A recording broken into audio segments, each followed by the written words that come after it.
Muito bem, pode se assentar, cumprimente a pessoa e diga: que bom que você veio, que bom que você está aqui.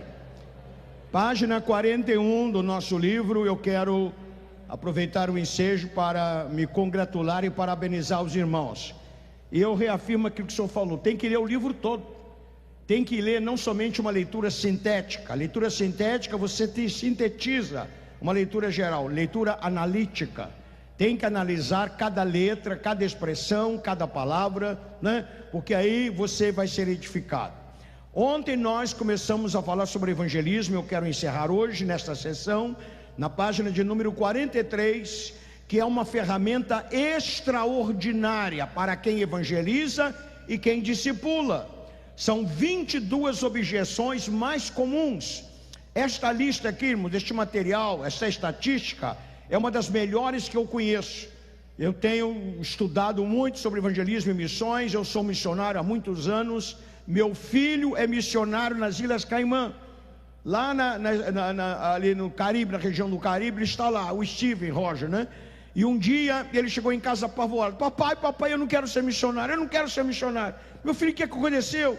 O missionário foi lá na igreja, ficou 40 minutos, como lavar uma cueca no campo de missões. O missionário apresentou a cueca para os meninos. Meu filho ele ficou apavorado. 40 minutos, dobra a cueca, passa assim, fazer. Papai, como ninguém queria ser missionário. Hoje meu filho é missionário nas Ilhas Caimã. Diga assim: é assim que Deus faz. Talvez uma coisa que vai te chocar aqui neste congresso, irmão, eu quero dizer que este é o maior congresso sobre discipulado no Brasil. Semana passada eu estava no Oiapoque, lá na divisa com a Guiana Francesa, fazendo missões. Hoje eu estou aqui no extremo sul. E não há nada, pastor. Quero parabenizar o pastor Sérgio, que é o nosso pastor líder, o senhor e a sua equipe, por este congresso maravilhoso. Meu filho hoje é missionário nas Ilhas Caimã. Eu digo: que você quer deixar a missão? Não. Graças a Deus por aquela aula de 40 minutos que o missionário ensinou como lavar a cueca. Vira 6 meses, para ele só tinha uma cueca. Você vai se chocar com algumas coisas que está neste livro, mas você vai crescer e vai amadurecer. Não é só crescer, não, é crescer e ficar maduro para poder ser boca de Deus. Página de número 41, objeções. São 22 objeções, né, que geralmente as pessoas fazem sobre o quê? Sobre a obra de ganhar almas, o discipulado. Dúvida que as pessoas têm, perguntas, argumentos, questionamentos. Então, como é que você vai responder? Então aqui você tem a primeira, por exemplo: para mim não há solução, sou dos piores pecadores. Então você vai ter que fazer o quê? Ler a Bíblia. Irmãos, eu já tive experiência no campo de missões que a palavra de Deus resolveu. Eu estava na Nicarágua fazendo missões. Eu nunca vi tanta gente mutilada da guerra como na Nicarágua. As igrejas jovens sem braço, com o olho furado, porque chegavam os sandinistas, levavam para os campos de guerra. 4 meses, 5 meses, voltavam todos arrebentados, mutilados.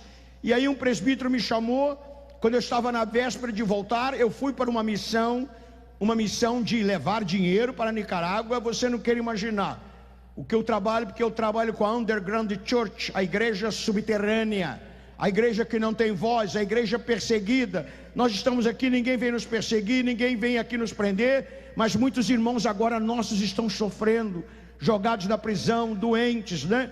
Abandonados, perseguidos na família. Aí aquele presbítero começou a falar comigo. Quando ele falou 5 minutos, o Espírito Santo falou comigo: cancela tudo e fica com ele. A Bíblia diz: chorar com os que choram. Tem hora que você não precisa falar, é só chorar.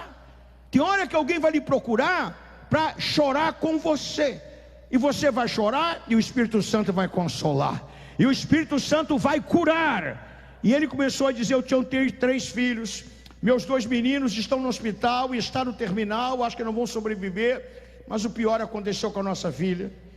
Minha menina de 18 anos, entraram 21 soldados e estruparam a minha filha. Quando aquele presbítero falou assim, né, nós criamos, eu e a minha esposa, com tanto amor, com tanto carinho. Minha filha está traumatizada, ela teve um trauma emocional que ela ficou muda. E aí eu procurei palavras. Eu digo: o que eu vou falar para este irmão aqui agora? Tem situações que você vai encontrar quando você evangelizar, quando você vai discipular, que você não tem palavras. Sabe qual é a palavra? É a palavra de Deus. Aí eu falei, vamos ler a Bíblia. Comecei a ler a Bíblia, ler para cá, porque é como o irmão falou, irmão, não tem mais nada maior do que a autoridade da palavra. Na igreja a música é bonita, a profecia é boa, o louvor é bom, a adoração é bom, mas nada substitui a palavra. A palavra de Deus é prioritária. Antes da palavra não existe nada, depois da palavra também não existe nada. Passará o céu e a terra, mas as palavras do Senhor.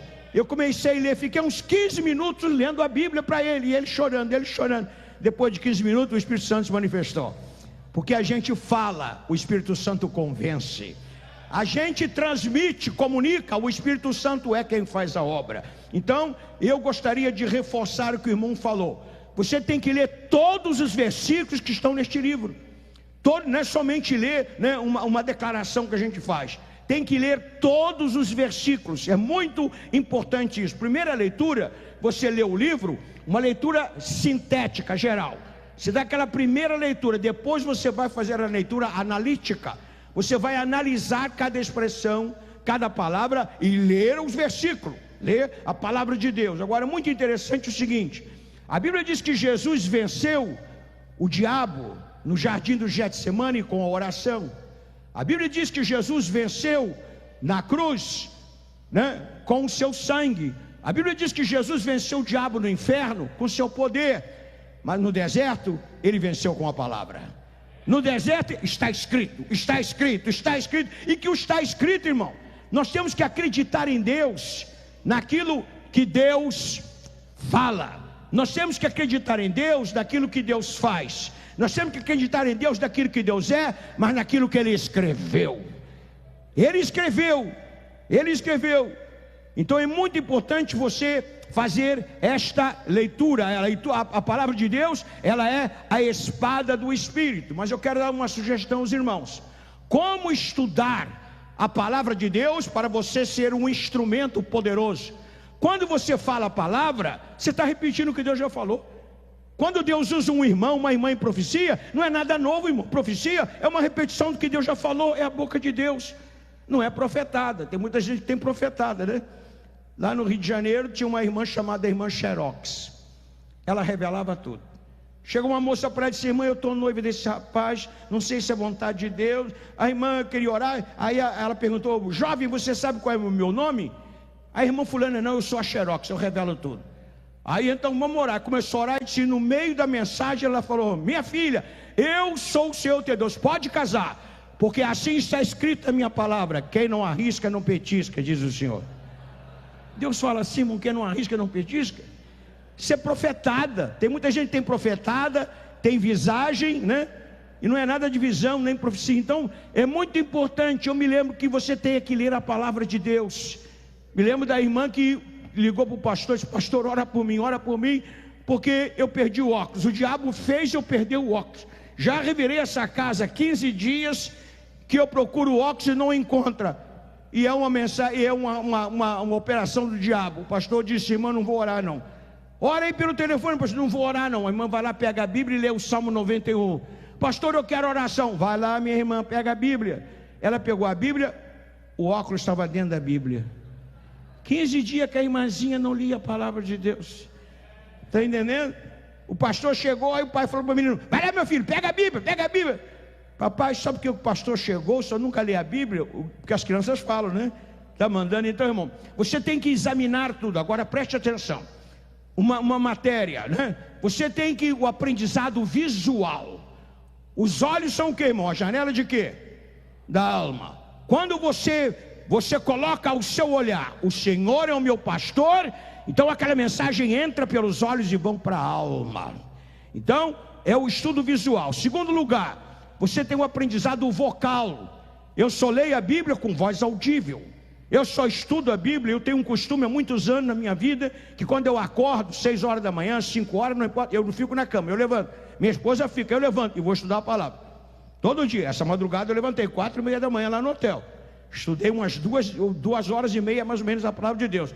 Então você começa a falar: o Senhor é o meu pastor. E a fé vem pelo quê? O ouvir. Ouvir o quê? A palavra de Deus. Quando você estuda a Bíblia, entra num lugar secreto, desliga o computador, desliga o celular, não atende ninguém, e você vai ter aquele tempo para estudar a palavra. O método visual, você vê com os olhos. O método vocal, você vocaliza, você fala. E depois tem o método auditivo. Então você vê com os olhos, você fala com a boca. Ao falar com a boca, os seus ouvidos captam a imagem e gera fé no seu coração.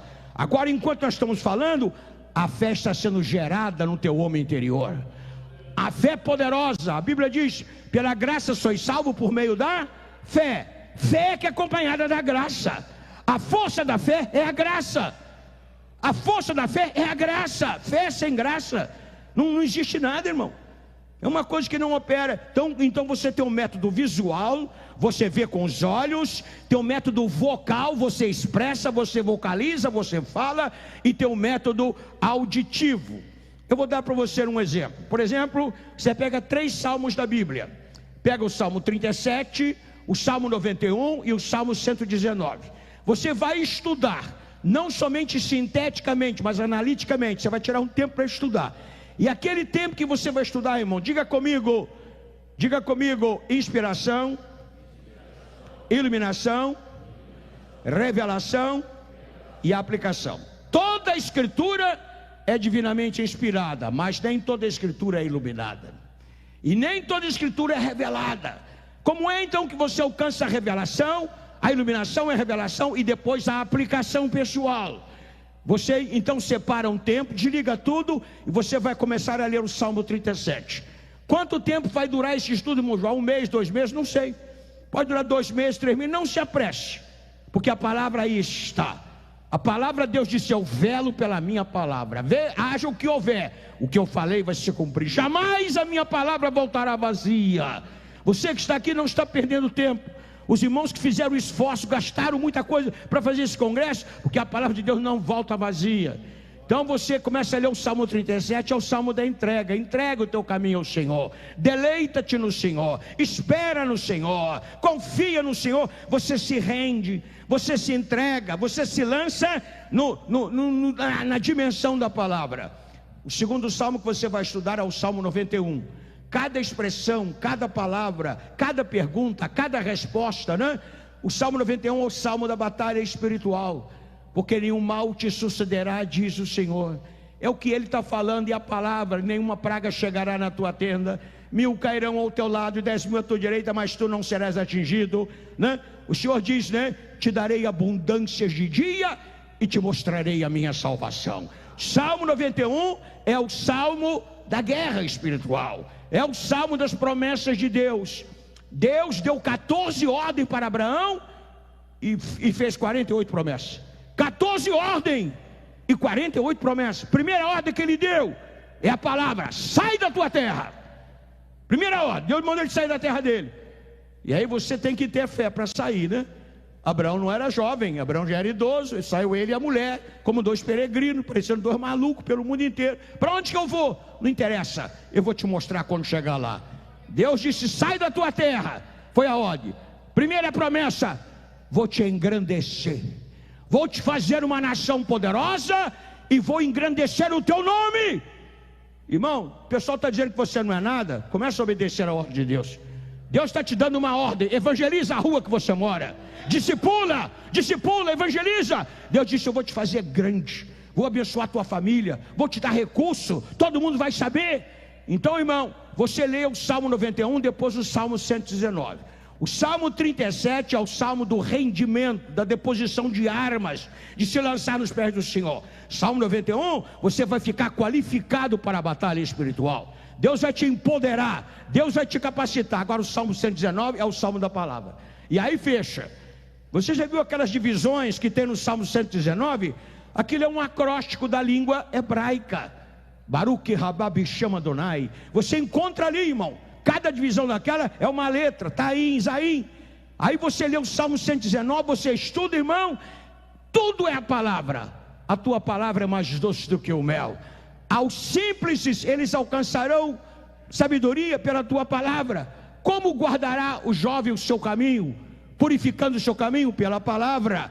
né? Escondi a tua palavra no meu coração para não pecar contra ti. Tudo no Salmo 119, né? Lâmpada para os meus pés. A palavra de Deus, ela traz a iluminação para a jornada da vida, porque a vida não é um fim em si mesmo, a vida é uma jornada, é uma caminhada, é uma missão. Então, irmão, você lê o Salmo 119, o Salmo 119, o Salmo 37, o 91, 119. Depois que você terminar esse estudo, 3 meses, 4 meses, 5 meses, 6 meses, preste atenção, irmão, a tua alma, né, a parte psicológica da configuração humana, o teu corpo, a parte biológica, e a parte teológica, o teu espírito. Deus fez o homem corpo, fisicamente, como ser biológico. Deus fez o homem com uma alma, com emoções, com sentimentos e com sabedoria, com consciência, com a mente, como ser psicológico. Mas Deus fez você um ser teológico com o espírito. Depois que você fizer esse estudo, vendo, falando e ouvindo, a tua alma, o teu corpo e o teu espírito vão estar tão cheios de Deus, irmão. Você vai ficar tão cheio de Deus que não vai encostar pecado. O pecado não encosta, o demônio não encosta, a incredulidade pelo poder da palavra de Deus. Diga assim: é assim que Deus faz. Então é muito importante você fazer esta leitura aqui na página de número 41, sobre as objeções mais comuns que os pescadores fazem. Eu coloquei 22, né? Não posso ser cristão porque não posso perdoar certas pessoas. O que a palavra fala sobre o perdão? Perdão é um poder que você tem. Perdão é um poder. A palavra perdão em italiano é perdonare. Perdonare, em italiano, per, significa aliviar, levantar o peso. Quando você perdoa, você levanta o peso que está dentro de você e o peso da pessoa também a quem você perdoa, ou quem você pediu perdão. E donare em italiano, todo mundo sabe, doação. Então você perdoa, você levanta o peso e ao mesmo tempo você se doa. Então a palavra de Deus nos ensina o que é o perdão. Uma vez perguntaram ao Senhor Jesus, disseram: se uma pessoa não perdoa, o que acontece com ela? Jesus disse: essa pessoa vai ser levada para a prisão, e vai ficar na prisão até pagar o último ceitil, o último centavo, e vai ser entregue aos verdugos. Você sabe o que são verdugos na Bíblia? São demônios atormentadores que não saem da vida de uma pessoa que não perdoa. Verdugos são espíritos, são encostos diabólicos que não atormentam a pessoa de dia e de noite. Ela não dorme direito, ela não se alimenta direito, ela não trabalha direito, ela não evangeliza direito, porque falta o perdão. Mas a palavra de Deus ensina o que é o perdão. Eu me lembro que nós tivemos um irmão lá em Los Angeles, esse irmão, meu filho na fé, o Josué, da Igreja Batista, e um dia então, ele chamou o pastor e disse: pastor, eu queria pedir 5 minutos de oportunidade para falar na igreja. Aí o pastor disse: por quê? Porque eu vou ao Brasil, eu e minha esposa, eu tenho que fazer alguma atividade no Brasil. Quando a gente voltar, nós vamos nos batizar. Estamos fazendo um curso de batismo aqui. Aí o pastor disse: tudo bem, eu queria que o senhor chamasse a minha esposa também para vir. Aí ele disse: tudo bem. Aí o pastor começou o culto. Esse irmão está aqui, o nosso irmão novo convertido, e ele pediu uma palavra. Ele vai no Brasil, né, com a esposa, depois vai voltar e vão se batizar. A irmã, a senhora vinha aqui na frente. Aí a esposa dele veio, e ele veio e disse: irmãos, a coisa mais maravilhosa que houve na minha vida foi eu aceitar a Jesus como meu Salvador. Eu recebi a paz, a alegria. Hoje eu sou um marido provedor, protetor, abençoador, né? Mas eu vou me batizar. E eu queria falar uma coisa para a igreja. Eu queria pedir perdão à igreja, porque antes, né, de eu ser crente, eu não fui fiel à minha esposa na vida conjugal. Eu fiz coisas erradas. Eu queria pedir que a igreja me perdoasse. Aí então o pastor levantou e disse: irmãos, estão vendo, o irmão está pedindo perdão, os irmãos querem perdoar, a igreja quer perdoar, a igreja perdoa. Ele disse assim: agora, pastor, eu também quero pedir perdão à minha esposa. Eu pedi perdão à igreja, isso publicamente. Irmão, aqui na igreja não tem nada escondido não, irmão. Aqui não tem negócio de medida secreta, aqui não tem nada debaixo do tapete, aqui tudo é claro. O Espírito de Deus, que é luz, está brilhando sobre nós. Aqui você está entendendo perfeitamente tudo que está acontecendo. Ninguém vai te enganar não, porque mentiroso é o diabo. Jesus disse: crede na verdade e ela vos libertará. Mas o brasileiro não quer a verdade. O brasileiro quer a mentira, o brasileiro quer a fraude, quer a mentira, quer o suborno, quer a corrupção, quer a chantagem. Aqui não. Se você crê na verdade, você vai ser liberto. Louvado seja o nome do Senhor. Aí disse: então eu queria pedir perdão a você, minha filha, que eu te traí aí. Aí o pastor disse: aí, irmã, É, pastor, eu perdoo meu marido. Meu marido era o homem da galera, era da rua, da bagunça, mas hoje ele aceitou Jesus, é um homem protetor, é um homem abençoador, né? E ele, conforme falou, vamos nos batizar. E aí a mulher falou, e eu, pastor, também queria aproveitar a oportunidade para também pedir perdão à igreja, e a ele que eu não fui fiel. O quê? Eu não vi o quê? Ele virou um leão. O quê? O cabelo subiu. O pastor disse, irmão, eu não perdoo. Mas que é isso, irmão? Aí, pastor, amanhã no meu gabinete. Os dois no meu gabinete amanhã. No outro dia o homem chegou lá com o cabelo suado, vermelhão. E aí, irmão, vai perdoar? Eu não perdoo. Que é isso, irmão? A igreja te perdoou, tua mulher te perdoou. Você tem o poder de perdoar, irmão. Você tem o poder de perdoar. Se você não perdoa, ninguém vai perdoar. Deus deu a você o poder de perdoar. É um poder extraordinário o poder do perdão, irmão. E aí então, aí o pastor disse, vamos para a Bíblia. Abriu a Bíblia, 40 minutos de Bíblia. E para cá, para lá. E aí vai perdoar, irmão? Eu perdoo, mas ela para lá e eu para cá. Não, nada disso. Perdão não tem separação. Perdão é inclusão. Perdão é reconciliação. Vamos de novo. E aí, irmão, foi de novo. Agora deixa eu dizer uma coisa para você. Tem situações que você vai encontrar no evangelismo, no discipulado, que a pessoa está perdida. A pessoa emocionalmente está confusa. Ela não sabe como reagir. Aí você vai ter que ajudar. Como? Fazendo uma oração por ela. Você vai fazer uma oração porque a pessoa não sabe nem orar. E a pessoa vai repetir a oração. Tem casos assim, irmão. A alma vem tão dilacerada pelo pecado, os demônios estão arrebentando, que a pessoa não sabe como, nem vai falar com Deus. Então você como conselheiro, você como evangelista, como discipulador, vai ter que orar. Ore a oração que eu fizer. E ora devagar. Não ora onde... não. Vai falando as palavras devagar, para a pessoa. O que é comunicação? Comunicação é o que a pessoa entende. Se a pessoa não entendeu, você não comunicou. Comunicação é o que a pessoa entende. Se você falou, a pessoa não entendeu, a culpada não é a pessoa, é você que não soube comunicar.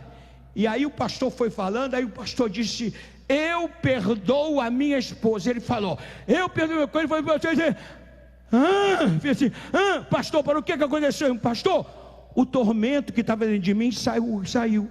Aquela coisa ruim saiu. Na hora que você perdoa, a coisa ruim sai de dentro de você. Na hora que você perdoa, vem o refrigério interior, vem a cura da alma. Então, irmãos, isto é pela ação da palavra de Deus. Louvado seja o nome do Senhor. Página de número 43, a parte 2. Aí então nós vamos entrar sobre o discipulado. Mas eu vou repetir, leia todos os versículos que estão no livro, em voz alta. Você vai haver uma mudança na sua abordagem à palavra. Porque, irmãos, a palavra de Deus, ela vai penetrar, diz a Bíblia, porque a palavra de Deus é viva e eficaz. Hoje tem pregadores que estão aí na base da narrativa. Não é nada de narrativa, é a palavra pura, irmão. A palavra por si mesma, ela tem poder. Tu não tem que narrar porque o cachorro, não sei o que, o bebê. Para de narrativa. Os políticos estão usando narrativa com tudo que é coisa. Você tem que falar a palavra de Deus pura como ela é. Então na página 43 nós temos como escolher discípulos.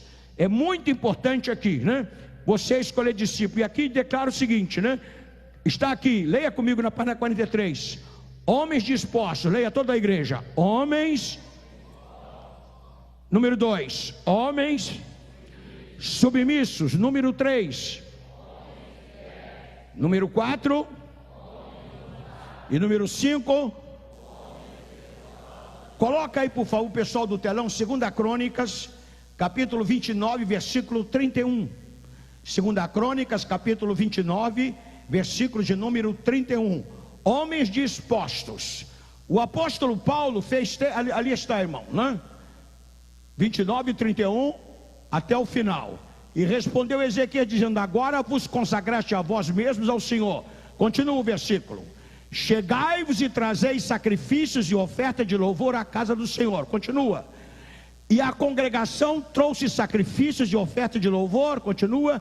E todos os dispostos de coração trouxeram holocausto. Você tem que ter disposição. Deus procura discipuladores dispostos, gente que tenha vontade. E todos trouxeram holocausto. Você sabe, Ana teve uma depressão terrível. Qual foi a depressão de Ana? A depressão da esterilidade. Ela não podia ter filho, mas a Bíblia diz que ela fez uma promessa a Deus, fez um voto com Deus, acompanhada de uma motivação. Porque tem gente que faz voto, mas não explica por que está fazendo o voto. Eu quero ser o homem mais rico de Joinville. Para quê? Eu quero ser um influencer em Joinville. Para quê?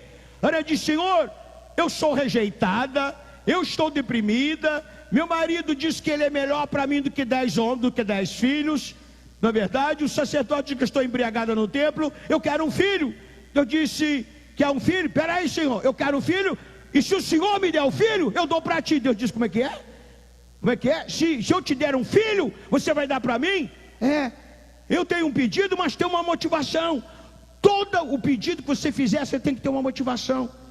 Por que você está fazendo esse congresso? Qual é a motivação? Qual é o teu desejo? Qual é a tua disposição? Ana disse: se o Senhor me der um filho, eu dou para ti. Deus disse: vou te dar mais do que um filho, vou te dar um profeta, vou te dar um sacerdote, vou te dar um juiz.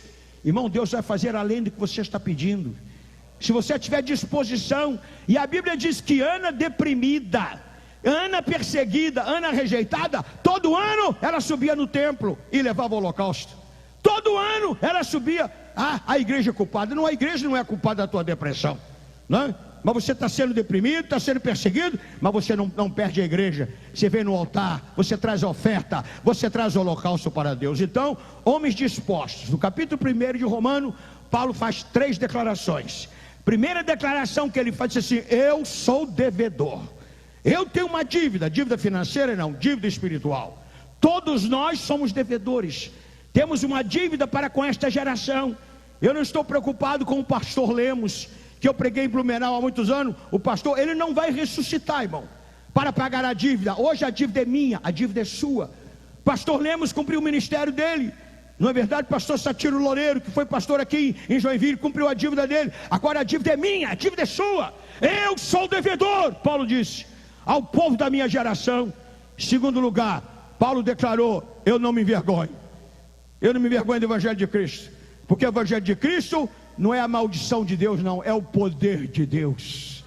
Eu não prego o Evangelho de maldição, eu não prego o Evangelho de juízo, eu prego o Evangelho de boas novas, o Evangelho que levanta, o Evangelho que promete o céu, o Evangelho que traz mudança. Esta é a mensagem do discipulador, mensagem de boas novas ao mundo perdido, mensagem de salvação. Paulo disse: eu sou devedor, eu não me envergonho. Agora que eu gosto mais, eu estou pronto. Eu estou pronto a pregar o Evangelho. Você está em Roma. Eu já fiz trabalho de missão em Roma. Pregar em Roma não era fácil. No Coliseu os crentes eram jogados para as feras. César mandou incendiar Roma e culpou os crentes. Muitos morreram ali nas catacumbas de Roma. Mas Paulo disse: eu estou disposto. Então, irmão, homens dispostos, homens submissos, homens fiéis, homens ousados e homens desejosos de fazer discípulo. Talvez você diga para mim: pastor João Caetano, e as mulheres? E a mulher não tem direito na obra de Deus? Deus faz, irmão.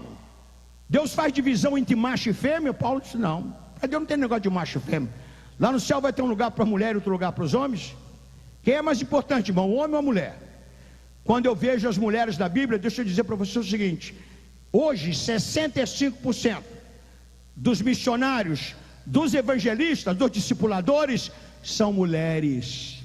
Para nossa vergonha, os homens.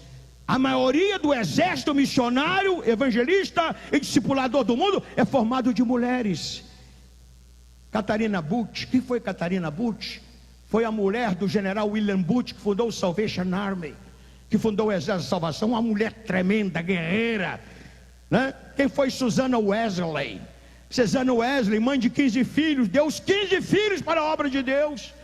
O Carlos Wesley e John Wesley fundaram a igreja avivalista, a igreja metodista wesleyana. Tantas mulheres poderosas, irmão, mulheres tremendas que Deus quer usar. Quem é mais importante, o homem ou a mulher? Quem é que Deus fez primeiro? O homem ou a mulher, irmão? Fez o homem, por quê? Porque primeiro Deus faz o rascunho, depois faz a obra perfeita. Fez primeiro o homem, depois faz a mulher, né? Quem é que fala mais, o homem ou a mulher? Hein, irmão? É a mulher. Está na Bíblia? Está, né? Quando Jesus ressuscitou, ele apareceu primeiro para quem? Os 4 evangelistas falam, ele apareceu primeiro para as mulheres, depois de ressuscitado. Por quê? Para a notícia correr rapidamente. Você tem um segredo na tua vida? Fala para as irmãs da igreja. Elas vão espalhar. Por que Deus fez a mulher, irmão? Né? Ela fala mais. Diz a Bíblia que Deus fez a mulher no 6º dia. Deus levou 6 dias para fazer a criação, depois fez a mulher. Por quê? Porque se Deus tivesse feito a mulher no segundo dia, não teria terminado ainda. Ela estava falando, muda ali, muda aqui, faz isso, faz aquilo. A mulher, irmão, isso da mulher não é pecado não, isso é natural da mulher. Eu até já parafraseei a Bíblia, sabe? Apresentei para minha esposa, ela quase me matou. A Bíblia diz assim, fugir da aparência do mal. Eu coloquei, fugir do shopping mal. Minha mulher, primeira cidade, quero ir no shopping. Quero ir no shopping. Isso aí, irmão, é coisa da mulher. Então preste atenção, irmão. A mulher, ela é o instrumento de Deus. Lá no Rio de Janeiro tem uma irmã, a irmã Dorinha. A irmã Dorinha, ela mudou para uma rua, tinha 5 centros de feitiçaria. 5 centros de feitiçaria, porque no Rio de Janeiro, né? Tá aí o pastor que falou comigo lá do Rio, tá aí, né? Levanta a mão aí, Camuel, tá ali, ele sabe disso que eu vou falar. É centro de macumba para tudo quanto é lado, irmão. Mais de 30 mil centros de macumba no Rio de Janeiro. Demônio, a cidade, olha, eu já preguei em mais de 100 países do mundo. Uma das cidades de maior batalha espiritual é o Rio de Janeiro. Se é crente no Rio de Janeiro, tem que ser crente mesmo, irmão. A maioria daqueles crentes já foram assaltados. A maioria tiveram problema com droga na família. E a irmã Dorinha chegou na casa número 22, na rua. Eu estive lá várias vezes, no Vaz Lobo. Colocou, arrumou tudo, pegou a Bíblia, colocou na mesa e disse, agora, Senhor, eu quero ser missionária aqui na rua. Eu quero ser discipuladora na rua. Pegou a Bíblia, bateu na cara do lado, boa tarde, o meu nome é Dorinha, eu sou a nova vizinha. Estou me apresentando para os meus vizinhos. Está vendo esse livro aqui? Esse livro é a Bíblia, a palavra de Deus. Eu leio a Bíblia todo dia. Se quiser, eu venho ler a Bíblia aqui na sua casa e a sua família abençoada. Foi na outra casa, boa tarde, o meu nome é Dorinha, sou a nova vizinha. Me apresentando, olha, eu sou uma mulher de oração e Deus ouve a minha oração. Se precisar de oração, fala comigo que eu venho aqui orar. Todo mundo vai ser abençoado. Irmão, no primeiro dia, olha o que é a visão de almas. Olha o que é sim, buscar o reino de Deus em primeiro lugar. Não é o último não. Depois que teu marido arranja uma prostituta, aí vou buscar. Depois que teu filho se envolve na droga, não, é primeiro lugar. Antes de tudo, buscar o reino de Deus. No primeiro dia que a irmã Dorinha chegou na rua, todo mundo sabia, chegou uma mulher de Deus. Chegou uma missionária. 15 dias depois entrou uma mulher apavorada, dona Dorinha, minha filha está morrendo, enrolou a língua, a senhora pode fazer alguma coisa? Posso sim. Pegou a Bíblia, foi lá, orou pela menina, a menina foi curada. 10 dias depois, meu marido está quebrando a casa, a polícia não dá jeito, a senhora dá jeito? Dou jeito sim. Pegou a Bíblia, foi lá, expulsou o demônio. Sabe o que aconteceu, irmão? Em 6 meses, todas aquelas famílias que a Dorinha foi a voz de Deus, que a Dorinha foi a boca de Deus, o pessoal se converteu, foram tudo para a igreja, e os 5 centros de feitiçaria fecharam as portas por causa de uma mulher. Você já fez isso na sua rua? Seus vizinhos sabem que você é crente? Já convidou para eles virem na igreja? Na verdade, se o teu vizinho não... Agora pastor Jorge, eu vou falar forte aqui, eu vou descer a marreta aqui agora do Espírito Santo. Pode falar, irmão? Se na tua rua o teu vizinho não sabe que tu é crente, tu não tem comportamento de crente. Se não sabe que você não é crente. Eu me lembro que eu estava em Londres, na Inglaterra, e tinha lá uma irmã, uma cantora gospel, não vou falar o nome, estava promovendo um filme pornográfico na televisão, da pesada. Aí o repórter chegou, porque hoje, irmão, se sabe de tudo. Tudo isso aqui está sendo filmado, está sendo levado para o mundo inteiro. Tem milhões de pessoas acompanhando este congresso. Alguém chegou e disse assim, a senhora não é cantora gospel no Brasil? Ela disse, o meu trabalho não tem nada a ver com a minha fé. No Brasil eu sou crente, aqui eu sou bailarina do sexo. Aqui eu sou do heavy metal, eu sou da dança, eu sou, irmão, eu sou bailarina, eu sou promotora, né, de filmes pornográficos. Quer dizer, na igreja é crente, e lá fora o que é? Então, irmão, preste atenção. Você é um instrumento que Deus tem para usar. A Dorinha no Rio de Janeiro evangelizou toda a rua no primeiro dia. Primeiro dia que ela chegou. Então isso aqui, irmãos, são pessoas o quê? Pessoas dispostas a fazer a obra do Senhor, a obra de Deus. Segunda coisa, né, nós vamos encontrar aqui ousadas, né? Jesus procurou homens dispostos, incluindo as mulheres. Eu me lembro de uma moça em Nova York. Eu fiquei espantado com aquela moça. Era o inverno em Nova York.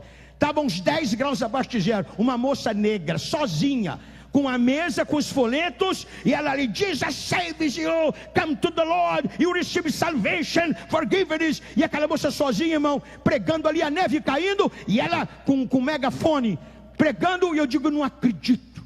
Eu estava ali, eu parei estupefado, olhando aquela moça sozinha. De vez em quando chegava alguém, dobrava o joelho e aceitava Jesus. Chegava viciado em droga, ela metia a mão, caía no chão, era liberto. Eu disse, meu Deus, o que é que eu estou fazendo aqui? Estou vendo a Big Apple? Estou vendo a grande maçã? Ou estou vendo uma mulher de Deus? Uma moça sozinha? Deixa eu dizer para você o seguinte: Deus precisa de gente disposta, gente preparada, gente ousada. Vamos colocar Atos capítulo 4, versículo 29. Por favor, pessoal da mídia, coloca aí. Pessoas ousadas. Atos capítulo 4, versículo 29. Vamos ler o que diz a palavra. Toda a igreja leia comigo o versículo. 1, 2, 3.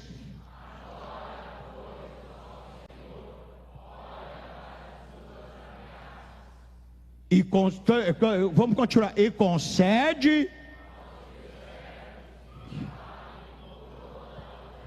a tua palavra. Irmão, Deus precisa de mensageiros ousados para falar não a política do país, para falar não o futebol do país, para falar não a escola de samba, para que fale com ousadia a tua palavra. Parabéns aos irmãos catarinenses, parabéns ao pastor Joacir, que está levantando a voz, está tocando a trombeta, está dizendo, nós precisamos de gente ousada. Hoje é tanto desafio, o pessoal fala o que quer, essas mulheres boboca, o corpo é meu, eu faço o que eu quero. Teu corpo é teu o quê? Teu corpo é de Deus, foi Deus que fez. Teu corpo é o templo do Espírito Santo. Então, irmãos, nós precisamos de homens ousados para falar o quê? Falar a palavra de Deus. Louvado e bendito seja o santo nome do Senhor. Mais na frente, nós temos então, vira a página 43, a página de número 44. Então nós temos aqui, irmãos, algumas características no meio da folha, né? Que devem marcar. Quais são os sinais que marcam o verdadeiro discipulador? Aquele que evangeliza, aquele que leva boas novas, o mensageiro do Senhor ou a mensageira. Leia comigo. Sua palavra, leia aí. Sua palavra deve ser o quê? A primeira evidência. Então, sua palavra. Número 2.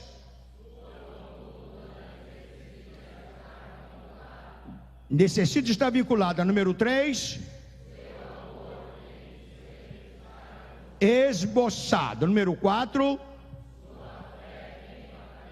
E viva. Número 5. Suas ações. Então, em primeiro lugar, irmão, a palavra de quem evangeliza, a palavra de quem prega, a palavra de quem discipula tem que ser a primeira evidência. Você tem que tomar cuidado com a sua palavra. O que você fala?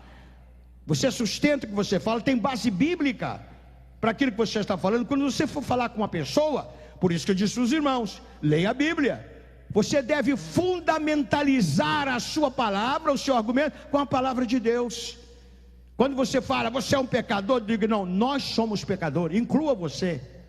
Deus perdoa você, Deus nos perdoa, perdoa você, perdoa a mim. Então, sua palavra é muito importante. O que a pessoa fala é muito importante, não é, irmão? Qual é o membro mais forte do corpo humano? Qual é o membro mais forte? É a cabeça? Qual é o membro mais forte? É o pé, irmão? É o joelho? O que é? Diga, a língua, a palavra. Tem poder ou não tem? Tem poder. A língua tem um poder extraordinário, né? E aonde que coloca o freio no cavalo? É na pata? É no joelho? É no rabo? Aonde, irmão? É na língua, é na boca, né?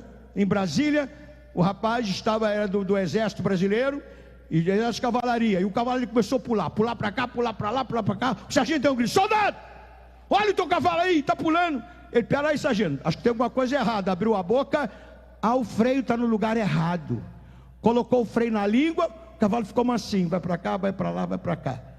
A sua palavra é muito, o que você fala tem muito poder. Tinha 3 irmãs conversando. Uma irmã disse assim, irmã, eu quero pedir perdão do meu pecado. Meu pecado é sexo, é namoro. Eu namoro tico-tico no fubá, eu namoro gente de tudo quanto é tipo. Terceira idade, criança, meu negócio é namorar.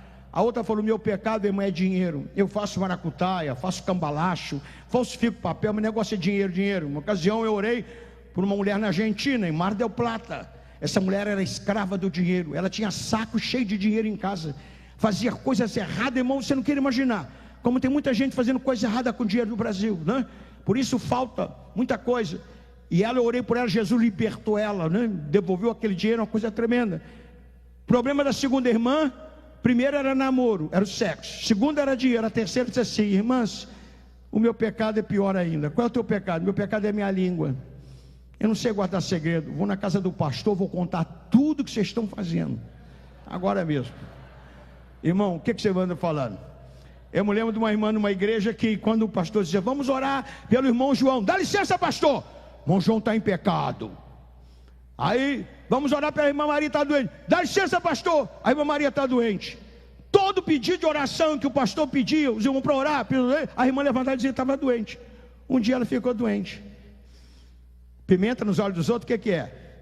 Refresco. E no teu? Ela ficou doente, foi para o pastor: eu quero dizer, irmão, que eu estou doente, mas eu não estou em pecado, pastor.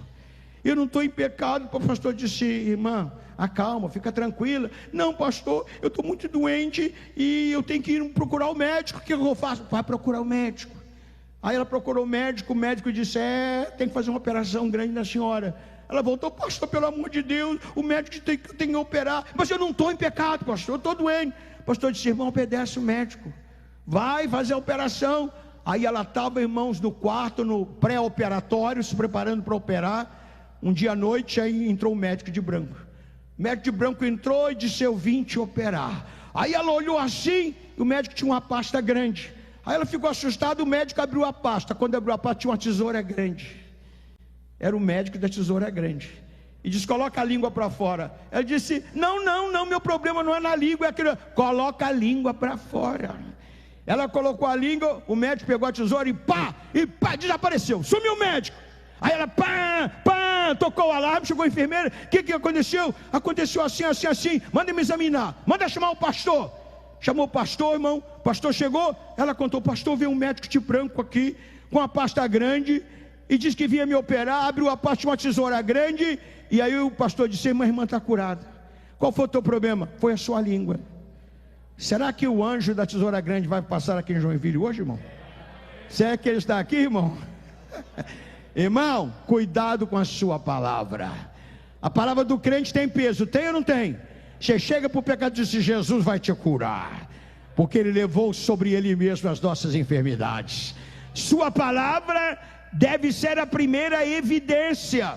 Agora, número 2, sua conduta necessita estar vinculada, diga comigo, comportamento. A Bíblia diz que o profeta Isaías, ele teve 3 visões e 3 mudanças. No capítulo 6, que é o capítulo missionário poderoso do Antigo Testamento, capítulo 6 de Isaías, 3 conhecimentos. Ele olhou para cima, viu a Deus, primeira visão. Segunda visão, ele olhou para ele mesmo e viu que era um pecador. Terceira visão, ele olhou os campos, né? Então ele teve 3 visões: olhou para cima, viu Deus. Olhou para ele, a visão introspectiva, viu a condição dele. E a terceira visão: quem enviarei eu? Ele teve visão e audição. Primeiro ele viu, depois ele ouviu. Quem enviarei eu e quem é por nós? Aí ele viu os campos. Aí ele teve 3 mudanças. Primeira mudança de Isaías foi uma mudança de conhecimento. Quando você se aproxima de Deus, você conhece mais a Deus. Chegai-vos a Deus e Ele se chegará a vós. Preste atenção, irmão. Você não tem que ter um conhecimento terceirizado de Deus. Aquela irmã deu um testemunho maravilhoso, tudo bem. O pastor deu um estudo maravilhoso, tudo bem. Mas o Deus que se revelou à irmã e ao pastor é o Deus que quer se revelar a você. Ele quer que você o conheça pessoalmente, não o conhecimento através de outro. Por isso que a obra do discipulado, você não vai atrair discípulo para você, você vai atrair discípulo para Jesus. Você vai ser um instrumento, mas o foco é Jesus, o final é Jesus, a resposta é Jesus. Está entendendo?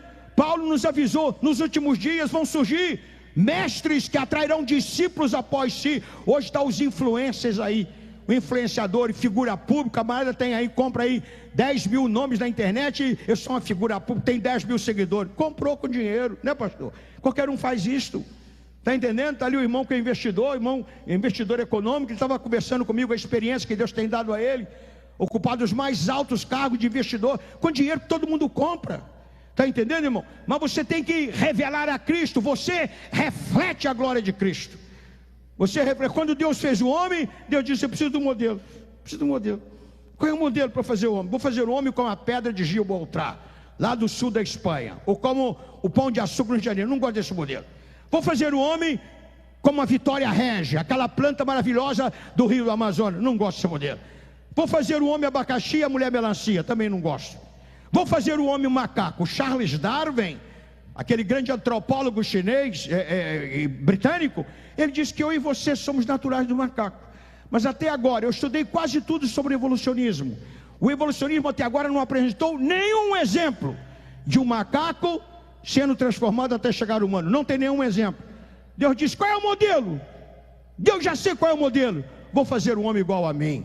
Façamos o homem conforme a nossa imagem e semelhança. Diga para a pessoa que está ao seu lado, você se parece com Deus. Você não tem a imagem do mal. Você não tem a imagem do pecado. Você não tem a imagem do erro. Deus não erra. Deus fez você igual a Ele para você refletir a glória.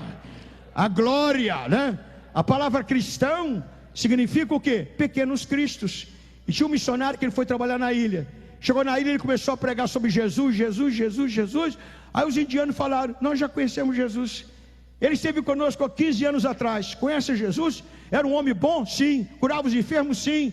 Trazia consolo, paz? Nós conhecemos. O missionário falou, conheceram Jesus? Fez uma pesquisa e descobriu que 15 anos antes dele, um outro missionário tinha trabalhado na ilha. Mas a vida do missionário era tão parecida com Jesus, que o povo chamou ele de Jesus. É Jesus. Então, irmão, preste atenção. Você tem que compreender isto, né? Que você revela o quê?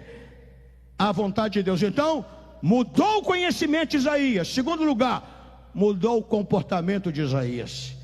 Qual deve ser o comportamento de alguém que tem a visão de Deus? Qual deve ser o comportamento de alguém que recebe essa qualidade de ensinamento que o Congresso está dando para você? Tem que mudar a conduta, irmão.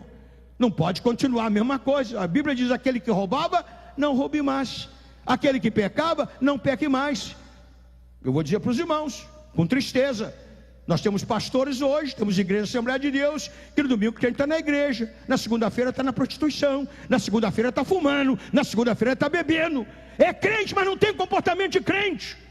Tem que mudar o comportamento, porque nós somos uma carta aberta. O teu vizinho sabe mais da tua vida do que você, com quem você fala, a roupa que você veste. Então, irmão, sua conduta necessita estar vinculada ao que? A palavra de Deus. Você tem que estar em harmonia com a palavra. Número 3, seu amor tem que sempre estar esboçado. A obra do discipulado, do evangelismo, é uma obra de amor. Se não houver amor, irmão, se você quiser preparar uma tese sobre Deus, vou preparar uma tese técnica, filosófica, de 50 milhões de páginas, dizendo quem é Deus. Você não precisa fazer isso. Com 3 palavras, você define quem é Deus. Diga, Deus é amor. Existe alguma coisa superior ao amor, irmão? É por causa do amor que você está aqui. Seu pai e a sua mãe se amaram e você nasceu. Que coisa linda, que coisa maravilhosa. Então, irmão, a obra do discipulado, a obra do evangelismo é uma obra de amor. Você tem que levantar a bandeira do amor. O amor incomparável de Deus, o amor eterno de Deus, o amor que não discrimina. Deus não discrimina pessoas, Deus discrimina atitudes. Deus discrimina atitudes. O pai tem um filho homossexual, diz, meu filho, eu te amo, mas eu discrimino a sua atitude, discrimino a sua, está entendendo, irmão? Então, você como discipulador, você tem que sempre esboçar o amor. Jesus disse assim, nisto todos conhecerão que vocês são meus discípulos, se vocês se amarem uns aos outros. A igreja aqui, irmão, é uma comunidade de amor, é uma comunidade de mutualidade. O que é seu é meu, o que é meu é seu. Jesus disse assim, se as minhas palavras permanecerem em vocês, e se vocês permanecerem em mim, essa mutualidade, então o amor vai surgir, o amor vai ser esboçado. O pessoal vai olhar a igreja não como uma comunidade financeira, vai olhar a igreja não como um plantel político, vai olhar a igreja não como um sindicato comercial, como uma comunidade de amor, discípulos que se amam, que se entregam, né, em favor da obra de Deus. A outra, sua fé bem patente e viva. A Bíblia diz, sem fé é impossível o quê? Agradar a Deus. E a fé está desaparecendo, sim ou não, irmão? Jesus disse, será que quando eu voltar eu acharei fé na terra? A fé está desaparecendo, o amor está esfriando. São sinais proféticos, né, do final do mundo. O que é fé? Fé é a acreditar em Deus. Fé é confiar, fé é ter convicção, não é verdade? Então a fé, quando você falar com a pessoa tem que receber uma mensagem de fé. Você vai falar com confiança, você vai falar com ousadia, vai falar com intrepidez produzida pelo Espírito, e sua pureza aformeando as suas ações.